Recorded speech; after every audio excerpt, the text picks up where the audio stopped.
The relationship between the US and Canada is nearing a breaking point. They are locked in a trade war because Prime Minister Mark Carney decided to walk away from negotiations with Donald Trump. It appears to be a test of both men's power. For Donald Trump, his ability to get what he wants from his allies abroad. So, Anthony, how serious is this trade war? Yeah, it has spiked. It's been simmering for a while, I think. And we had bits and pieces. There was a lot of feuding between Canada and the U.S. last year, even before Trump came back to office, where he was talking about the 51st state and picking fights with Justin Trudeau, who was a former prime minister. But here we are now, a new prime minister, and this is as hot as I think it's ever gotten. If we just look at some of the points here, Canada has retaliated. It has announced tariffs of up to 50% on hundreds of American goods. And starting in September, Canada will double tariffs on American steel and aluminum. That's really critical, from 25% to 50%. Looking at some of the other items here, they're going to impose tariffs from 15 to 50% on hundreds of other products. So food, plastics, appliances, agriculture equipment, motorcycles. Think about that. That's, quintessentially American. Electronics as well. This all comes in response to those trade talks breaking down and President Trump announcing steep tariffs, 50% tariffs on Canadian goods, including whiskey, dairy products, toys, clothing, hockey sticks, of course, and threats to increase. He's now threatened to increase Canadian car tariffs and trucks up to 50%. Starting January of next year. So all of those numbers tell us this is just ratcheting up, escalating further and further. Right, and those Canadian tariffs that you mentioned, they kick in about 2 weeks. Yeah. So there's a little bit of wiggle room here, and those big auto tariffs don't kick in, as you said, till the first of the year. It gives them a little space to try to negotiate something, but they've been negotiating now for quite some time. If you remember, in Trump's first term, they renegotiated the North America Free Trade Agreement, changed it to the U.S.-Mexico-Canada Agreement, USMCA. Although the Canadians call it CUSMA, I believe. So many letters. And that was Trump negotiating it. And then coming back in again, he renegotiated that renegotiation, tried to get a better deal, which is one of the reasons why I think there's some hard feelings on the Canadian side. They feel like they keep negotiating deals with the U.S. and Trump keeps changing the terms. And when Mark Carney announced that he was pulling his negotiators back on Saturday morning, that was one of the things he said. He said that it seems like trade agreements with the United States are written in pencil, not pen. Yeah. And yes, there is a bit of time to negotiate, but if you listen to the words that are being expressed on both sides, they certainly don't sound like they're willing to come back to the table. We have a clip of Ontario Premier Doug Ford, who is quite boisterous and obviously really entertaining to listen to. He hit out at President Trump during a speech on Monday. He says he doesn't need Canada. I'd love to see, he wants to take our auto sector. I'd love to see him run cars without any oil. I'd love to see, him try to grow vegetables and fruit and everything without the potash. Your own people, President Trump, don't even like you. And they're going to speak loud and clear when it comes to the midterms. And if I was allowed to, I'd be down there door knocking. He also said that Donald Trump could kiss his ass. Can we say that on the podcast? I hope so. If Doug Ford says it, we can say it. Okay, I was just wondering, you sound a little more subdued than you did this morning on the radio when you said Donald Trump could kiss your ass. Did the Prime Minister tell you to ask you to tone it down a bit? No, he didn't. I'm not going to comment, but he wasn't against that. And I have a lot of real estate on my ass, so he has a lot of room to kiss my ass. So... Absolutely. I mean, it's very much a bigger than life personality and the kind of guy who can go toe to toe with Donald Trump in a way that Mark Carney doesn't. He's very genteel. He's a financier before becoming a politician. And it was Ford, according to reports in the New York Times and elsewhere, who told Carney, this isn't a good deal. Don't take it, and refused to agree to put American whiskey and other distilled drinks back onto the shelves in Canada, which is one of the things that the Americans were pushing for in these negotiations. And this derailed on a number of different levels. There were a lot of big issues that they just didn't seem to be able to come to an agreement on. The U.S. was asking for more access to streaming services and bypassing these foreign language requirements or French language requirements that are very big in Quebec. They were talking about auto tariffs. Canadians wanted them lower on the cars they were manufacturing in Canada that are being sent back down to the U.S. So it doesn't seem like there's an easy resolution to this. There's still a lot of work to be done, as you say. And the way this rhetoric has gotten and how heated it has become makes it seem like it's not just something that can be smoothed over by diplomats. This is a significant break. Yeah, the American side, the Trump administration says, we offered them the best possible deal, the best deal anyone could get, and they walked away, indicating it's Canada's fault. One other point I thought that was interesting, Anthony, is the Canadians say that the U.S. was demanding that Washington could dictate trade terms that Canada had with other countries as well. And Mark Carney is basically saying any sovereign country cannot sign up to that kind of agreement. We can't allow that to happen. If you listen to President Trump, he keeps accusing Canada of freeloading, kind of acting like it's a state and getting the benefits of a state, but being a sovereign country, and that has to end.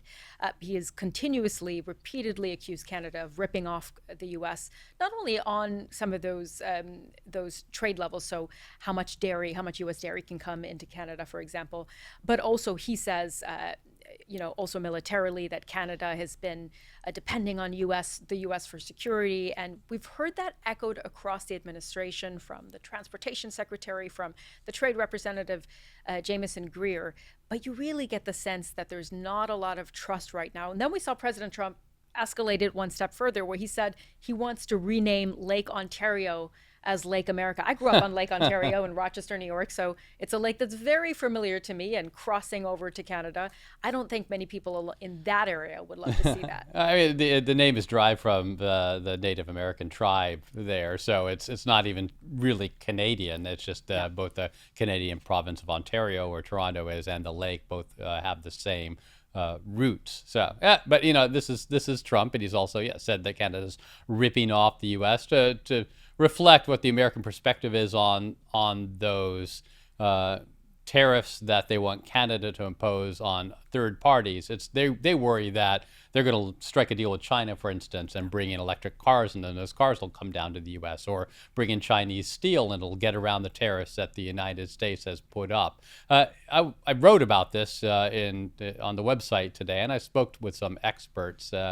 who have been paying a lot of attention to this. And one of the interesting points they made was that the United States is negotiating with both Canada and Mexico. This was the North America Free Trade Zone. And in one way, Mexico is moving towards more close integration with the U.S. economy. They're accepting some sacrifices of sovereignty in order to get closer to the United States economically. And the Canadians are taking a different choice. They don't want to sacrifice their sovereignty in order to have economic security. I think in the Americans' view, they would create some sort of a fortress America where everyone has the same tariffs all around the outside Mexico, the U.S., and Canada. They would trade freely within, but they would be able to present a kind of united front to the rest of the world, both on the economy, on trade, on national security. All of this goes back to issues we've discussed frequently on this show, which is American foreign policy, looking at the Western Hemisphere and North America in particular as this sphere of influence and America's backyard, and we're going to secure that, and then what happens to the rest of the world we'll deal with from a distance. Yeah, and Canada has clearly said we're not necessarily happy with those terms and conditions that would make that fortress. It's also a bit of a test of President Trump's strategy here. If you look at other allies until now, when they have been staring down the threat of steep tariffs from President Trump, they have chosen to negotiate, not necessarily a comprehensive deal, but around the edges to lower tariffs on one product or the other. If you listen to what the Trump administration has been saying, they point out that the only countries that have retaliated are China and Canada, putting them essentially in the same boat. Why is Mark Carney doing that, the prime minister? Well, for one, as we said, he feels these are simply terms that Canada cannot agree to, that would be too punitive for Canada. But also, I think that this is a bit of a gamble, isn't it, for Mark Carney, to say, we stand up to Trump, let's see what happens. Yeah, it's a test case. right? China, obviously, the United States cannot push around. It is too big, Yeah. and it has too many ways of retaliating and having a very real impact on the U.S. And we've already seen some of this with their decision not to buy as much agricultural exports and their restrictions they had on critical minerals. All of these things make it very difficult for the United States to dictate terms to China. I think the American negotiators look at Canada differently. And Trump himself has said this. We have all the power. We're the big economic power. They are very small. They need us. We don't need them. What Carney is saying is actually you do. We have means of exerting pain, putting economic pressure on you that maybe are not the same as what you can do to us, but it's enough that it'll have an impact. And he might be serving as an example to all of these U.S. allies in Europe and Asia, as an example of how you can stand up to the U.S. and you don't have to fold and make concessions and just to be able to keep access to the U.S. market. Yeah, it will mean, on that word pain, some pain in Canada as well. And Michelle sent us a question on this on Discord, asking if tariffs are a bad thing and are not paid by the country they are imposed on, what is the point of Canada imposing reciprocal tariffs except to increase the cost of importing stuff into your own domestic market? Yeah, and it does. It's going to hurt Canada. Prices are going to go up in Canada on a lot of different things that these tariffs are on, the same way that prices for American consumers are going to go up if you want to buy Canadian whiskey at the liquor store. It also hurts domestic industries, the exporting countries' industries, and that is what these tariffs are designed to do, designed to hurt key segments of the United States in places that are near and dear to Donald Trump, whether it be Kentucky distillers or Iowa farmers or Michigan and Ohio auto manufacturers and auto parts manufacturers. Yeah, I was interviewing the Premier of Nova Scotia on one of our programs, and I was asking him about this question of putting pain on some American states versus the pain that his own province might face with some of these tariffs. And he said it's a fine line to walk, because on the one hand, they do want to be able to at some point come back to the negotiating table and agree to some sort of deal that would walk down these tariffs. But at the same time, they're well aware of the fact that in order to get there, they have to put that pressure on the U.S. And he said it is the U.S. alcohol in particular that seems to really get under the skin of the Americans. So those are the tariffs that we are going to keep in place. And he said also, interestingly, even if those tariffs were to be wiped away at some point, once American liquor, alcohol is back on Canadian shelves, people don't forget. It doesn't mean that they're going to go back and buy that American whiskey again, because they're not going to forget just what America was willing to do to its neighbor and its partner. So the long-lasting effects of this are really interesting. And, I mean, to your point, Anthony, about the pressure on states that are politically sensitive to Donald Trump, think about the midterms, Right. So real impact here. Yeah. Midterms, now only 2 months away, and voting is going to start even earlier than that in a lot of these states, and the ones that we just mentioned: Michigan, Ohio, and throughout there, Maine also, Alaska, Iowa. These are going to be key battleground states that will determine which party controls Congress, not just the House of Representatives, which it looks like the Democrats have a very good chance of taking back, but the United States Senate, which seemed like a heavy lift for Democrats a few months ago, now maybe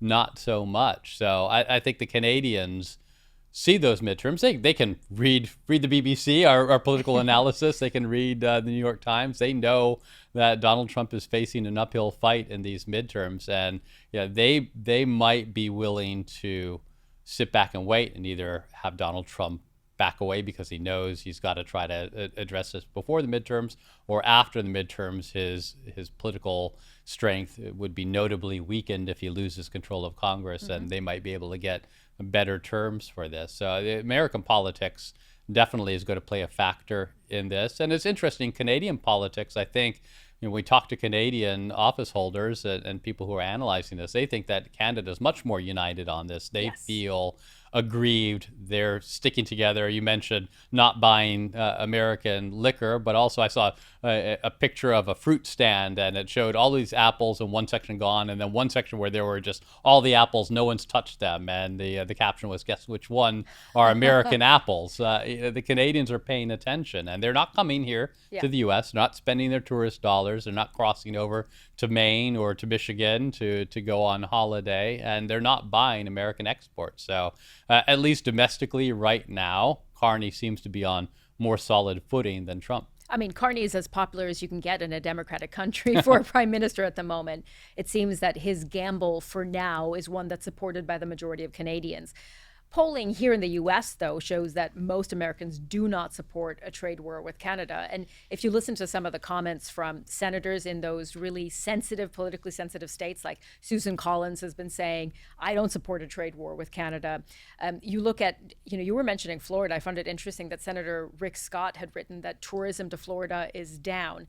He was saying this in relation to Byron Donalds, who's running to be governor, saying that Byron Donalds will solve this. But my parents are what you call snowbirds. They moved down to Florida to escape the cold weather in New York State, and they are surrounded usually by Canadians because there are so many Canadians, particularly from Ontario, who go down to Florida either for half the year or a few months, whatever it may be.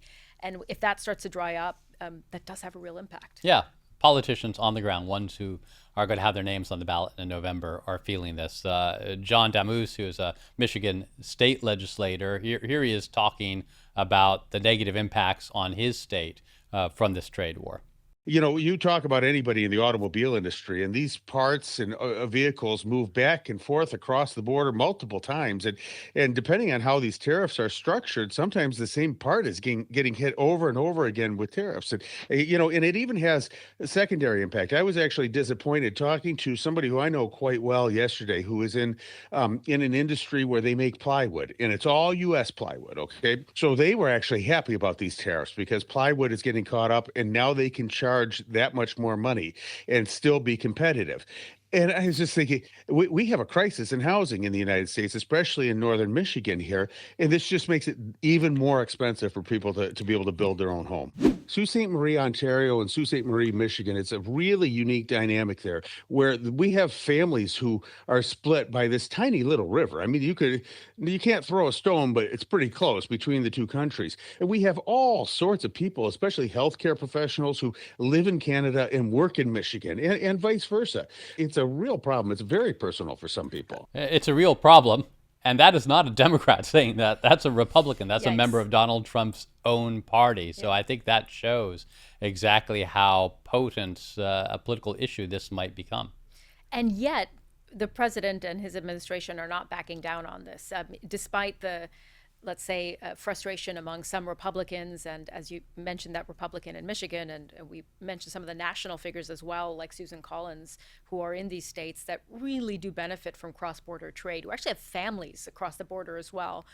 They are going to see a real impact. And despite that, I found it interesting that J.D. Vance was kind of out there on the campaign trail, if you will, ahead of the midterms, talking about this. And he was doubling down on the administration's position on Canada. We have to remember, Canada is a state. Sorry, Freudian slip. That was actually an accident. Canada is a country that has underinvested in its military that quite literally would get invaded by a foreign country were it not for the umbrella of protection provided by the United States of America. And so how does Canada actually respond to that? By treating the people of Maine fairly? No. They apply ridiculous tariffs and other non-tariff duties on Maine products coming into Canada, and they don't expect Maine or anybody else to fight back. We're sick of that. So there's the sitting vice president of the U.S. Giving a speech in Maine. And interestingly enough, Susan Collins, who you mentioned, is running for re-election there in a state that Democrats have carried in presidential elections since the 90s. And she didn't show up. She wasn't there. So I think that kind of tells you a little bit about how the pressure that she's under and her desire to distance herself from this administration's policies, even with J.D. Vance trying to defend him there to the audience. And I think some of the messaging we heard from JD Vance there reminds me a lot of what we heard President Trump say about NATO allies when he was talking about their contribution to the war in Afghanistan, saying they weren't on the front lines, and how deeply painful that was for NATO allied countries, including the UK, of course, that contributed and lost soldiers in that war. And it is the same for Canada. If you look back at World War II, or if you look at after 9/11 as well, Canada's military contribution, for many Canadians, they find that clearly offensive. Now, of course, the U.S. military dwarfs the Canadian military. There's no question there, and that's something J.D. Vance might be pointing to. But the fact is, I wonder in a state like Maine, even though we heard some applause there, how much a message like that will resonate, because they do have such a close relationship with Canada. And most Americans are, as we said, not in favor of a trade war with Canada. And I imagine kind of the neighborly battle here is not going to go down well with a lot of people. And that's something that, I wonder how the administration is going to kind of deal with that. Yeah, I mean, there's certain industries that are happy with these tariffs, Sure, or yeah. this trade war. The dairy industry would love to have access to Canada. There's been restrictions on that that are protecting the domestic Canadian dairy industry. Aluminum manufacturers here in the United States, what few of them there are, very happy about the fact that they don't have to compete against Canadian aluminum, or at least there are higher tariffs on that. But by and large, you're right. The American public, they're focused on affordability, as we heard from that Michigan Republican. They're caring about prices in the grocery store. They're caring about housing prices, houses built with natural resources, timber and such that come from Canada. I thought it was interesting, J.D. Vance, that were public remarks he made this week. Last week, there was a leaked audio of him at a fundraiser in New York on Wednesday night, where he was kind of demeaning Carney a little bit. He called him a very sweet guy, but then when he comes to the negotiating table, he puffs out his chest and thinks he's going to out-tough Donald Trump, but ultimately he climbs down. That, I don't know if that was one of the reasons why Carney ended up backing away from these talks, but it certainly didn't help. No, and to be fair, we should say that Mark Carney may be pretty popular right now in taking a stand against the U.S., but once those tariffs start to hit, what will happen then? I was speaking to a former foreign affairs minister in Canada who was pointing out that this will mean a massive rescue effort, more or less, from the Canadian government to ensure that the businesses that are affected by the U.S. tariffs can still stay afloat. That families who are impacted by these tariffs can kind of not feel the impact as much as they might do. And that will involve things like bailouts, subsidies, so on and so forth. And so the impact could be pretty severe for Canada. Right now, they're saying elbows up, we're going to stick together, and we can ride this out. But the question is for how long? Yeah, in a war, innocent people suffer. Whether it's a shooting war or it's a trade war, people are going to suffer from this. And that's one of the sad side effects of this. I mean, let's step back a little bit, because we talk about war, and Carney actually said, we've been attacked. This is in a war, you're attacked. We've been attacked. Comparing this to a war, there's another war that Donald Trump is currently fighting of his own choice, and that's the one with Iran. It's not a shooting war necessarily right now, but it's still an economic sanctions war, and it has been an actual military conflict since February. In both cases, I think you can draw parallels between Iran and Canada and the way they have found means to stand up to the all-powerful United States. They have found pressure points that they can use.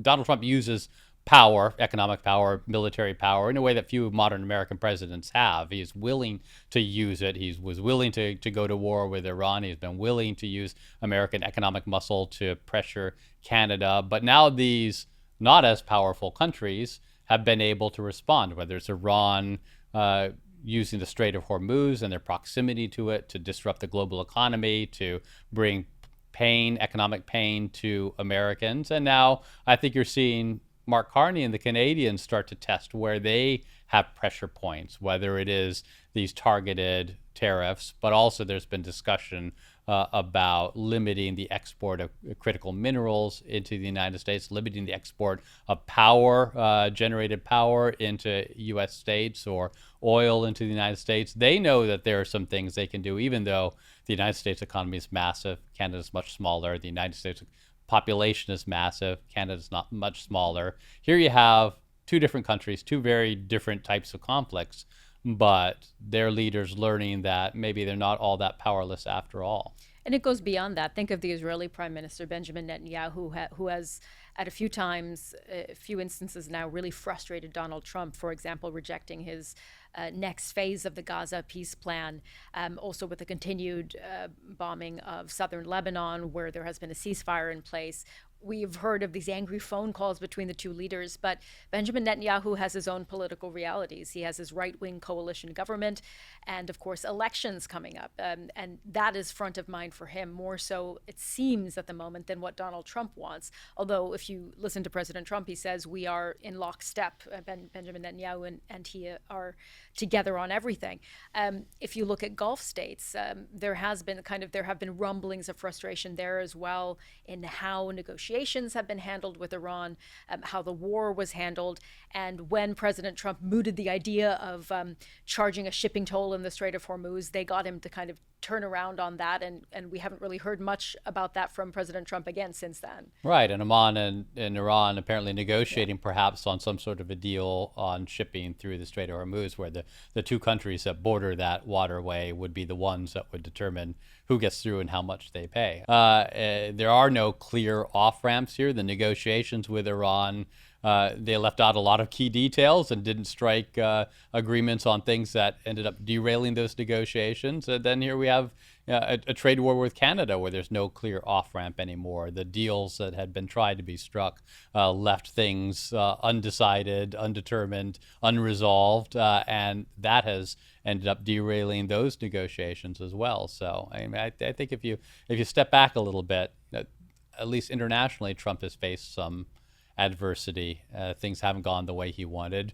Domestically, he might be facing some more as well. Like we mentioned, the midterm elections are looming, although just yesterday we saw evidence that he still has a pretty firm control over the Republican Party. The Senate candidate, Darlene Graham, the sister of the late Senator Lindsey Graham, who was running for a full 6-year term for the Republican nomination to compete in November, she won her contest with Donald Trump's enthusiastic backing. He was down there for a rally with her last week. He was the one who encouraged her to run. In Oklahoma, the candidate there for governor, the one who was endorsed by Trump, he ended up winning. So we've had some examples of people Trump back not winning their Republican nominations, but on Tuesday we had two pretty high profile, visible examples of Trump still being able to pick winners and losers within his own party. Yeah, domestically, I know we've talked so often about whether President Trump's grip on the Republican Party is slipping. I don't believe it. I think that grip is still pretty ironclad, and that if he wants something to happen, more or less, it still does among Republicans. He still wields an immense amount of power among the base, and it is still his party. So at the end of the day, we have to keep that in mind when thinking about the midterms. All right, well, that wraps it up for us. I will say goodbye to y'all. And if you want to listen to our other episodes, you can find them wherever you get your podcasts. Goodbye.